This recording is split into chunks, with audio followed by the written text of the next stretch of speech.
백성들이 바라고 기다림으로 모든 사람들이 요한을 혹 그리스도신가 심중에 생각하니 요한이 모든 사람에게 대답하여 이르되 나는 물로 너희에게 침례를 베풀거니와 나보다 능력이 많던 신이가 오시나니 나는 그의 신발끈을 풀기도 감당하지 못하겠노라. 그는 성령과 불로 너희에게 침례를 베푸실 것이요 손에 키를 들고 자기의 타작마당을 정하게 하사 알곡은 모아 곡간에 들이고 쭉정이는 꺼지지 않는 불에 태우시리라. 또 그 밖에 여러 가지로 권하여 백성에게 좋은 소식을 전하였으나 분봉왕 헤롯은 그의 동생의 아내 헤로디아의 일과 또 자기가 행한 모든 악한 일로 말미암아 요한에게 책망을 받고 그 위에 한 가지 악을 더하여 요한을 옥에 가두니라. 백성이 다 침례를 받을새 예수도 침례를 받으시고 기도하실 때에 하늘이 열리며 성령이 비둘기 같은 형체로 그의 위에 강림하시더니 하늘로부터 소리가 나기를 너는 내 사랑하는 아들이라 내가 너를 기뻐하노라 하시니라. 아멘. 아멘. 우리가 읽은 이 본문 보면은 침례 요한의 이야기가 나옵니다. 침례 이야기가 이 단어가 반복해서 읽혀지고 있지요. 침례 요한이 증거하는 그리스도에 대한 말씀으로 시작하고 있는 것을 봅니다. 여러분 그렇습니다. 성경에는 여러 믿음의 인물들이 나오고 여러 사건들을 이야기해 주지만은 그러나 그 말씀들 가운데 정말 우리가 들어야 되고 만나야 되고 그 말씀들이 우리에게 대언하는 전하고자 하는 핵심 메시지는 예수 그리스도입니다. 그래서 구약의 말씀을 읽건 신약의 말씀을 읽건 그 말씀 가운데 우리 주 예수 그리스도 주님은 어떤 분이고 주님은 나에게 무엇을 권고하시고 또한 어떤 말씀을 주시는 것인지 이렇게 예수님을 늘 만나고 주님을 찾는 그러한 우리의 자세가 되었으면 좋겠습니다. 침례 요한이 전한 많은 메시지 가운데 어쩌면 가장 중요하고 핵심적인 메시지는 이게 아닐까라는 생각이 들어요. 요한복음 3장에 기록되어 있는데요. 30절에 그는 흥하여야 하겠고 나는 쇠하여야 하리라. 특별히 요한이 이 말을 할 때가 어느 때였냐 하면은 요한의 사역이 최고조를 이루고 있을 때 많은 사람들이 그에게 와서 침례를 받는 그러한 일들이 일어나고 있을 때에 그의 라이벌, 경쟁자처럼 새롭게 등장한 나사렛에서 온 사람 예수가 있었습니다. 그리고 보니까 사람들이 이제는 요한에게서부터 예수님에게로 가는 상황이 벌어지는 거예요. 그래서 주위에 있는 사람들이 요한을 염려해서 이야기해 주었을 때 요한은 도리어 그렇게 사람들이 예수님에게 포커스되고 예수님에게 가는 그 모습에 대해 너무나도 기뻐했던 것입니다. 그러면서 예수님이 흥하여야 하고 나는 쇠하여야 된다라고 말한 거예요. 왜냐하면은 하나님의 구속사의 주인공은 요한이 아니고 예수님이기 때문입니다.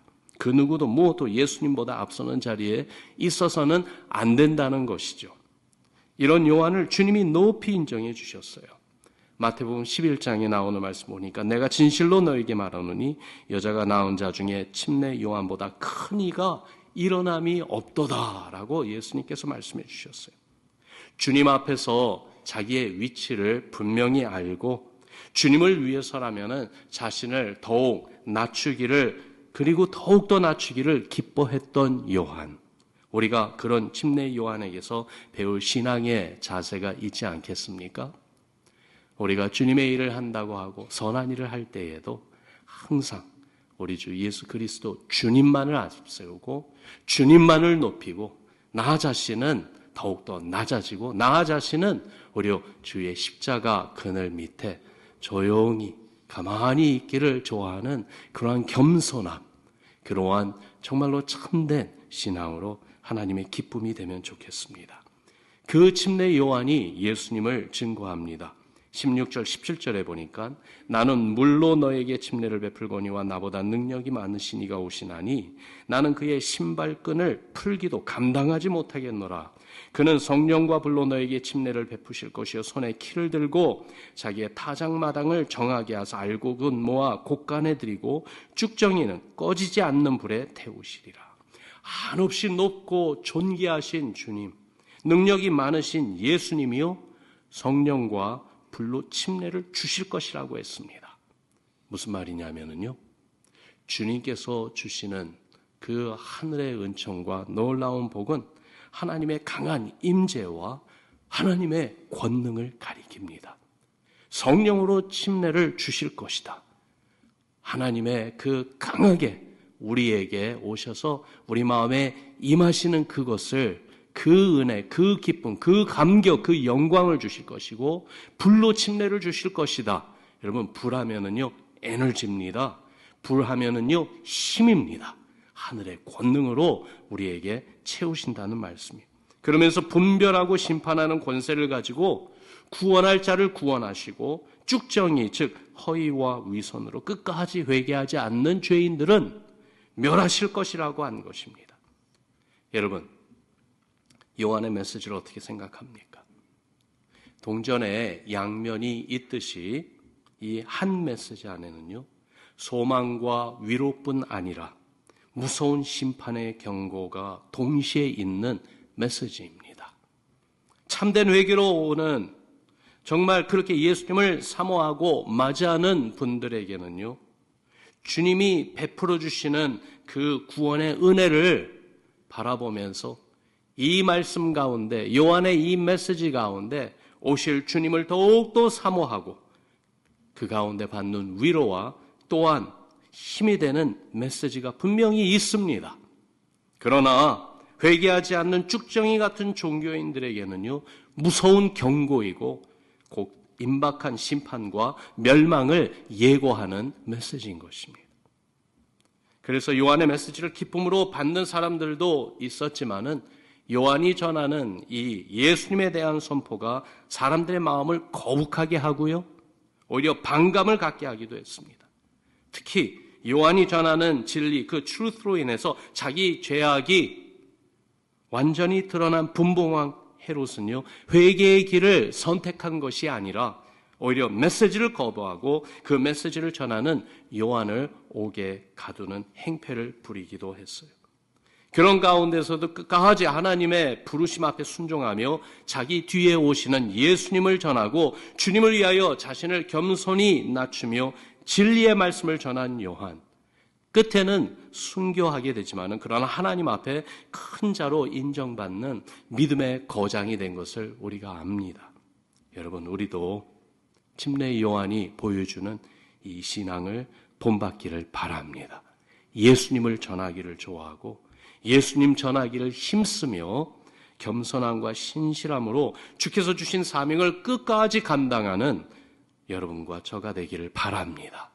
또한 주님을 전하는 이 메시지를 받을 때에 거기에 위로와 권고가 있다는 사실을 알아서 정말 나를 위로하시고 나의 믿음을 격려하시며 세워주시는 그 주님의 메시지를 늘 아멘으로 받고 나를 책망하며 경고하는 주의 메시지 앞에 늘 겸손함으로 회개하며 나오는 우리의 모든 신앙 되기를 바랍니다. 침례 요한이 증거하는 예수님, 그 예수님이 어떻게 공생애를 시작하는 모습을 보여주시는지 오늘 21절, 22절에서 말씀해주고 있습니다. 우리 주님의 이 공생애 시작하시는 이 모습을 같이 다시 한번 읽어봅시다. 함께 읽습니다. 시작. 백성이 다 침례를 받을새 예수도 침례를 받으시고 기도하실 때 하늘이 열리며 성령이 비둘기 같은 형체로 그의 위에 강림하시더니 하늘로부터 소리가 나기를 너는 내 사랑하는 아들이라 내가 너를 기뻐하노라 하시니라. 아멘. 마리아와 요셉의 품에서 자라신 예수님, 이제 하나님 아버지께서 정하신 때가 되었을 때에 나사렛 목수의 아들이 아니라 하나님의 아들로 그 public life, 공생애를 시작하시면서 첫 번째 하신 일을 여기서 기록하고 있습니다.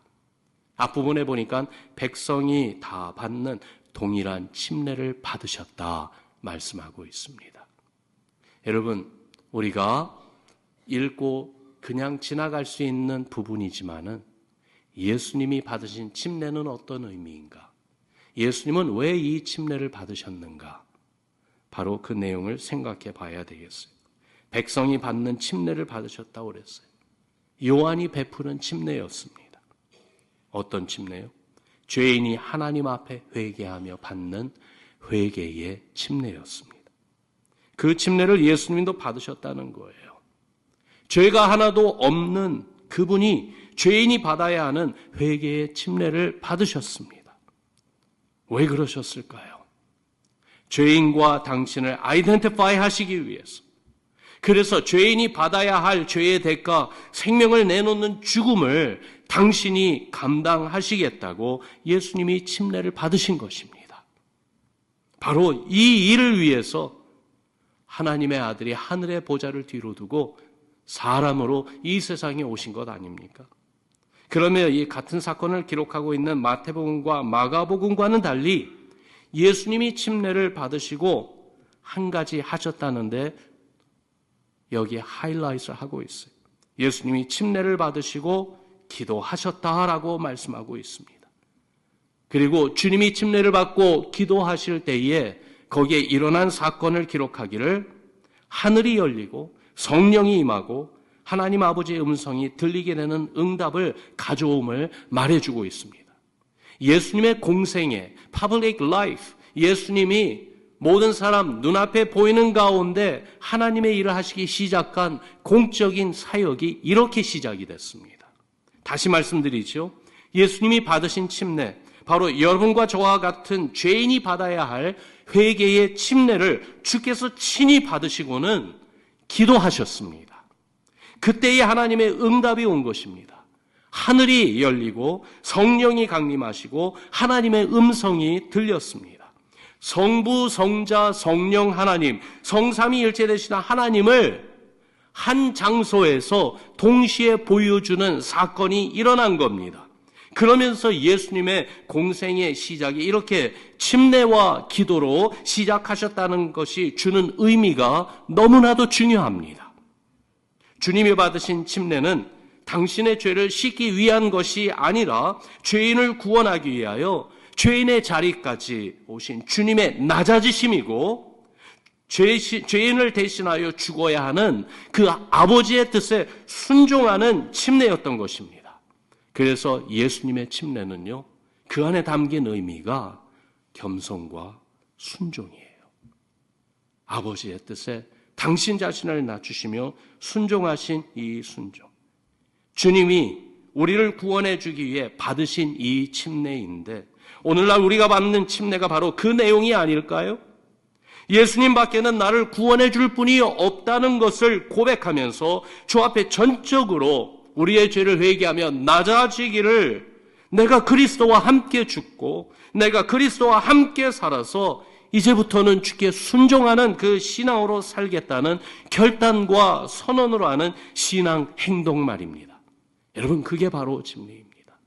주께서 침례를 통하여 죄인된 나와 당신을 같이 아이덴티파이 하신 것처럼 우리도 예수 그리스도의 이름으로 침례를 받음으로 이제는 내가 나 자신을 위하여 사는 것이 아니라 나와 예수님은 하나 되어서 떼어놓을래야 떼어놓을 수 없는 연합된 그러한 한 몸이 되어서 이제는 죽어도 주를 위하여 죽고 살아도 주를 위하여 사는 그러한 내가 되었다고 선언하고 선포하는 것 아니겠습니까? 그렇게 하나님 아버지 뜻에 순종하며 기도로 시작하시는 주님에게 하늘이 열렸습니다. 이제는 예수님에게 속한 모든 인생들에게도 하늘이 열리는 은혜를 주셨다는 선언입니다. 여러분, 하늘이 열리면요, 하나님의 도움이 옵니다. 하늘이 열리면은요, 하나님께로 우리가 나아갈 수가 있습니다. 하늘이 열리면은요, 사방이 다 막히고 막막한 상황에서도 괜찮습니다. 하늘이 열렸기 때문입니다. 그러며 성령이 예수님에게 임했는데 예수님의 이 퍼블릭 미니스트리는 성령의 권능으로 이어가는 사역이 되었던 것이에요. 여러분, 우리에게도 주의 성령이 임하시고 성령의 권능이 함께 해주셔서 예수 그리스도의 증인으로 살며 섬기게 하시지 않습니까? 그러면 하나님의 음성이 들렸습니다. 너는 내 사랑하는 아들이라. 내가 너를 기뻐하노라. 하나님이 사랑하시는 하나님의 아들, 하나님이 기뻐하시는 하나님의 종, 하나님 아버지의 뜻을 온전히 이루시는 예수님이심을 온 세상에 하나님 아버지께서 선포하신 것입니다. 여러분, 우리에게는요, 예수님의 이름이 있습니다. 예수님의 보혈이 우리의 영혼을 덮고 있습니다. 우리는 예수님에게서 떨어질 수 없는 예수 그리스도의 사람들입니다. 그러므로 이런 우리를 향해 하나님이 뭐라고 말해 주실까요? 저는 사모합니다. 우리에게도 주의 음성이 들리기를, 너는 내 사랑하는 아들이다. 너는 내 사랑하는 딸이다. 내가 너를 기뻐하노라 하는 주의 음성이 들리기를 소망합니다. 내가 너를 기뻐하노라.